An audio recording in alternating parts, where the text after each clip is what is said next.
Welcome to this video, a new part on endgame strategy. Yeah, I have to admit that this is not a purely strategically focused endgame that's going to come up, but I still feel it belongs in this category, in this series.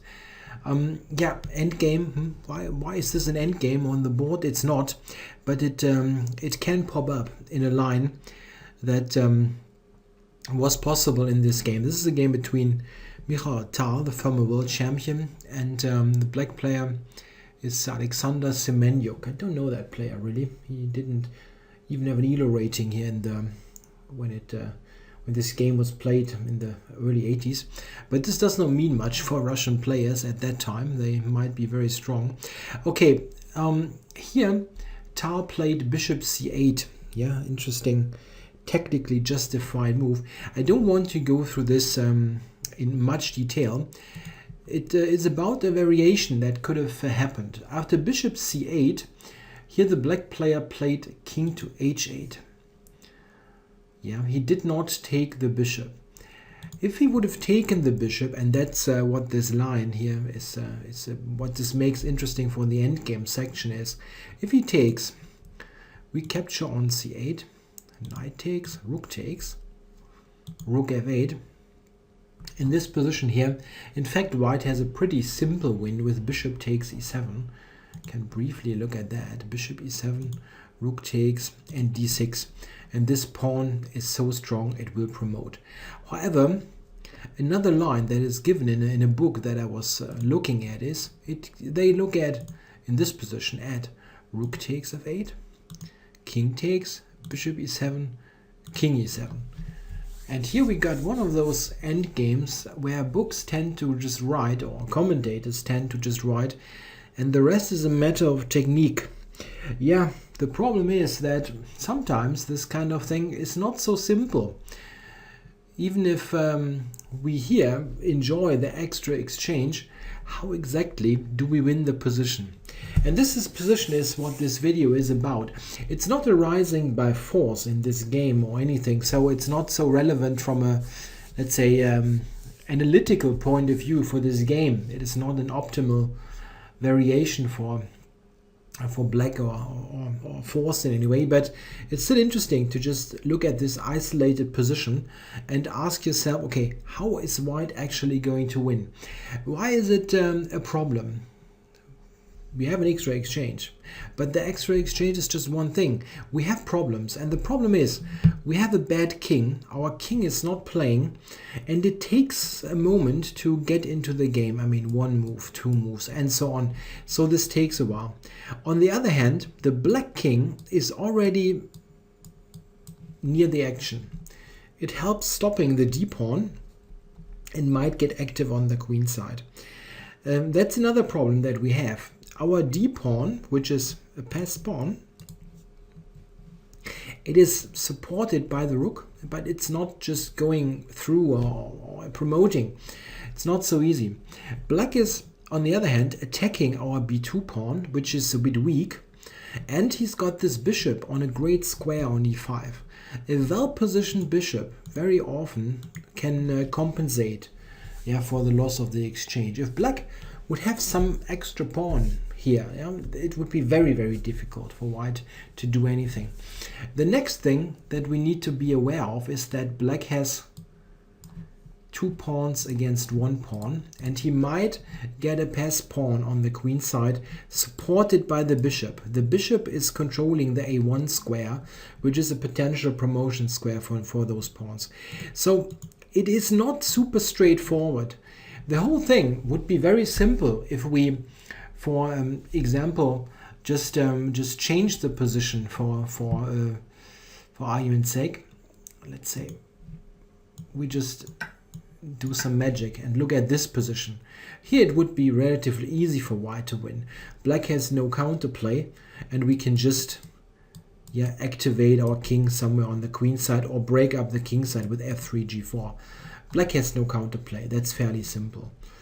But if we go back to the actual position, things are not that simple. So how do we approach this position? There is and there's more than one thing that we need to do. We should establish some sort of some setups that are good for us and some that are not. What I mean with setups is like pawn formations. If we look at the position, it is very debatable if we ever should give up the b pawn, for example. If we give him two connected passes, difficult. We probably should keep the b pawn. That is one thing to look at. And also, of course, there are some very concrete lines to calculate. Yeah, for example, a move like rook a1 comes into consideration. Rook a1 directly attacking a7. There are some very concrete lines that we need to calculate. But also, as mentioned, there are some structural things to consider. If we start with some concrete lines, we can maybe start with rook a1. What are our candidates move here, by the way? We have various candidates. I think one possible move, definitely rook a1. There also might be rook c1. Yeah, this is also basically defending the b pawn tactically, as bishop b2, rook c7 will regain as a pawn. So those two moves. And another move or moves that we need to consider is just moving the b pawn, 2 squares or 1 square. If we look at this one by one, we will spend quite some time to calculate.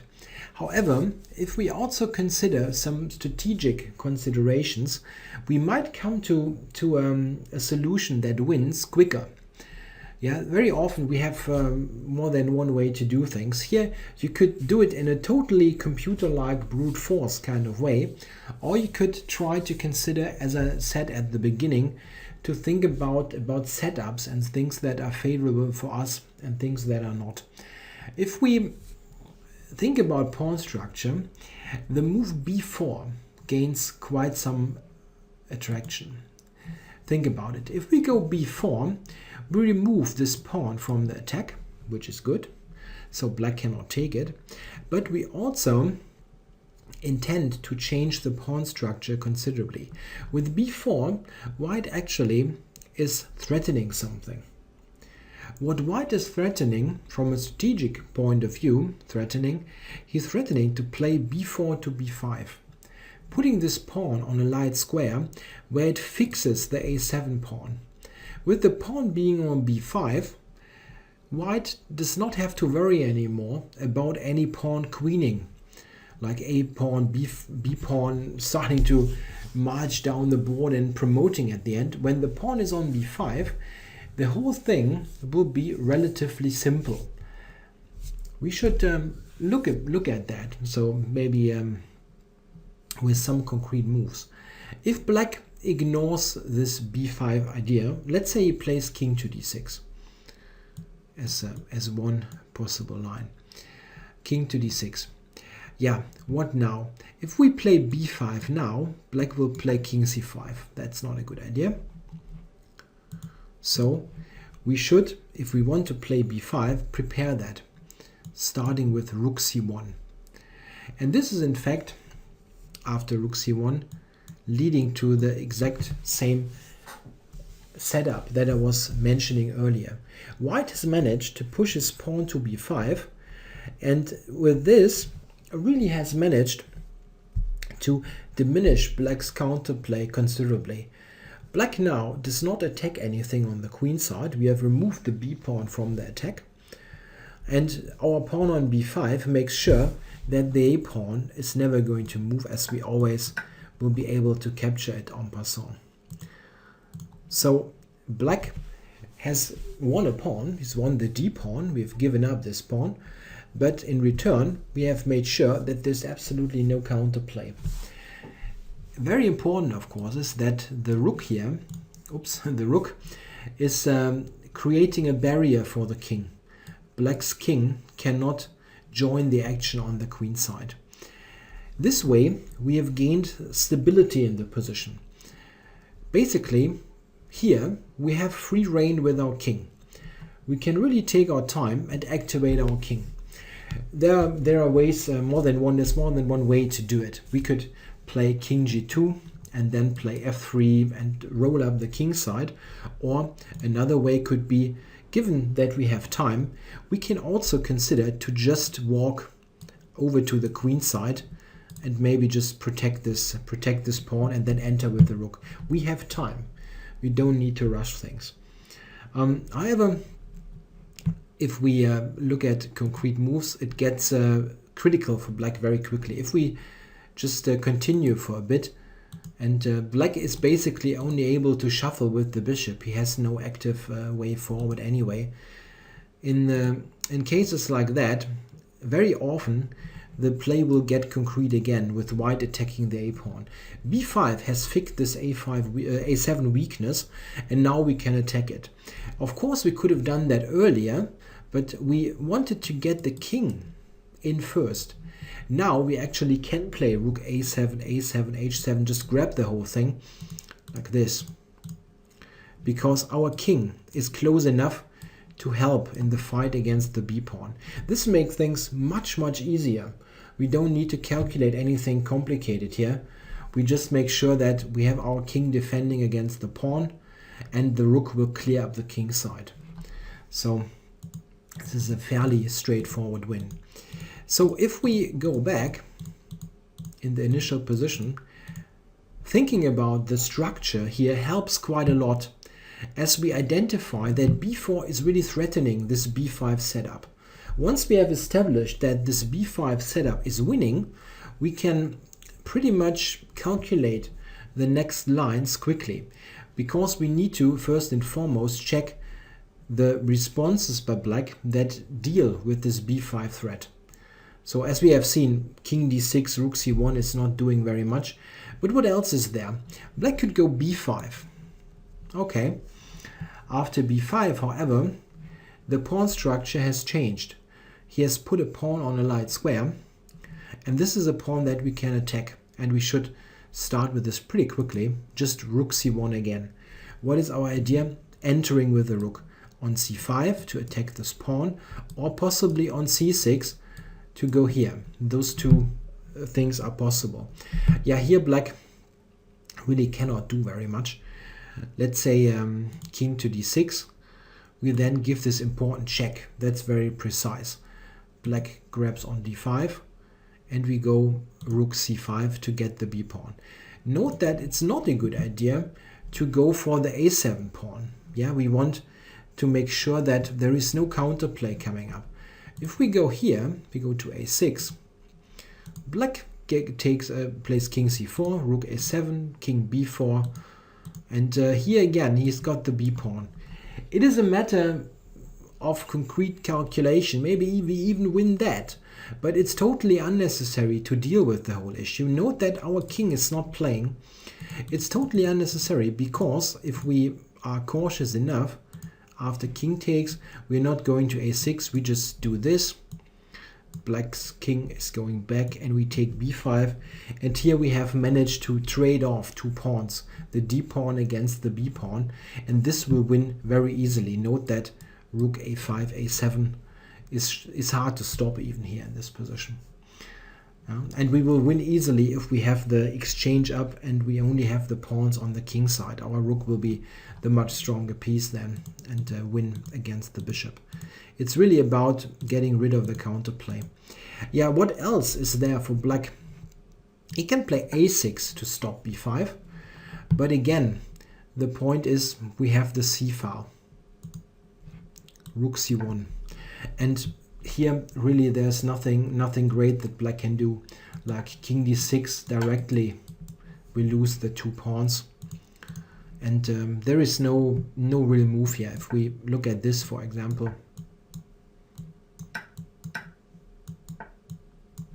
yeah, we again have a position where we have total control. We have the king cut off on the 6th rank. We've kept the d pawn even, and we have stopped the a pawn. It is just, yeah, well, stopped by the rook. So an easy win here as well. Yeah, as we see, b4 is a very strong move and a solution to this position. b4 will win. Black really has no way to defend himself against the move. We can look at a5 if you want as a final possibility. Yeah, and here we just need to take it, of course, and now again make sure that we get behind the pawn. Rook b1, intending rook b7 a7 or rook b6 a6. Yeah, black has no way to activate the king. If he does something like that, we will get to a6 immediately, or even after the capture, yeah, take this pawn. Yeah, and again here we've reached a very simple winning endgame now, where we just activate the rook, activate the king, I'm sorry, and king and rook together will at the end win those pawns, or some of them. So a5 does not save black as well. So b4 is a good solution to this, and shows that looking at some structural points can ease the calculation considerably. However, in this position there are also some other interesting moves if we want to complete the picture. A very good move as well is a purely tactically justified move, if you want. This is rook a1. As mentioned earlier, a candidate move. Yeah, why is this strong? The reason is, it is a very concrete move. a7 hangs with a check, and black has to address that. If he's taking on b2, we will win very easily. We grab here, and now we can just go to b7 and win very simply. We win the b pawn, or after king here, we will push our pawn and also win this easily, besides the fact that even taking on h7 will win. But the real deal after rook a1, the real problem is not the capture, but a5. Problem is the wrong word. White is winning here as well, but it's more testing the a5 move. Yeah, what now? What is the big point? It is very important to be very cautious and alert here. Cautious is the wrong word, but we need to be aware that black is still having some counterplay. If we go rook a3 here, for example, this is a mistake, intending to attack the pawns. Something like this yeah, is a typical case where we have misplaced our own pieces. The rook on b3 now has a very sorry state. It cannot go here, it cannot go here. If it goes to a3, we lose the pawn on b2. And black has a very simple plan, pushing pawns. This can even get tricky for white, so caution. In fact, white has a win. And the win is rook c1. Yeah, it's quite funny. Rook a1 provoked a5, and now we go back to c1. Why a5? Why is this a good move to provoke? Now b6 is weak. b6 is unprotected. And we have a very straightforward way to attack it. Yeah, this is in fact also quite a simple win for white. After bishop b2 now, we go rook b1, easy. And now we win the pawn on b6. And again, we gain, or we get to the type of position that we have examined before, where we control this, and here we even win the a pawn. Yeah, a5 is probably not the toughest. Well, but we know the kind of position already. It is a winning position. By the way, here there's also rook e6. So bishop b2 is not a problem at all. Yeah, rook c1, what should black do? Rook c6 is coming anyway. Another line might be this. And this is also getting to be a pretty simple win, where we have traded off our weaknesses, and we will probably even get the a5 pawn. So here in this position there are basically two solutions. One solution is connected to the move b4, as mentioned, based on this more strategically focused idea. And the other solution is rook a1, which is more like a completely tactically justified idea. However, rook a1, a5 clearly shows b6 as a new weakness, and is an alternate way to win. It is very often a good idea to look at those positions that sometimes are there in books or game commentaries, where they say, okay, well, this is simple, this is a simple technical task, and it might be for very strong players, but still it's a very useful thing to once in a while look at those positions and really ask yourself, okay, how am I going to do that? And if you want to practice it, you can do it, of course, against a training partner, a human training partner, or if you really want to make life hard for yourself, yeah, try to beat a strong engine from a position like that, where you are supposed to win easily, technically, and so on. You will find that very often the first way that you try is not working, but you need to refine your play a bit to really beat the engine's defense, which very often will be a close to perfect or perfect defense. So I hope you enjoyed this little game analysis fragment from an old TAR game that shows how to approach those end games where you should diminish counterplay. And also think about, your king is not playing. We need to be extra cautious if the king is not playing. Yeah, I think a good example also to show how some strategic considerations go hand in hand with concrete calculation and tactical tactical precision. All right, I hope you enjoyed it. Thanks for watching.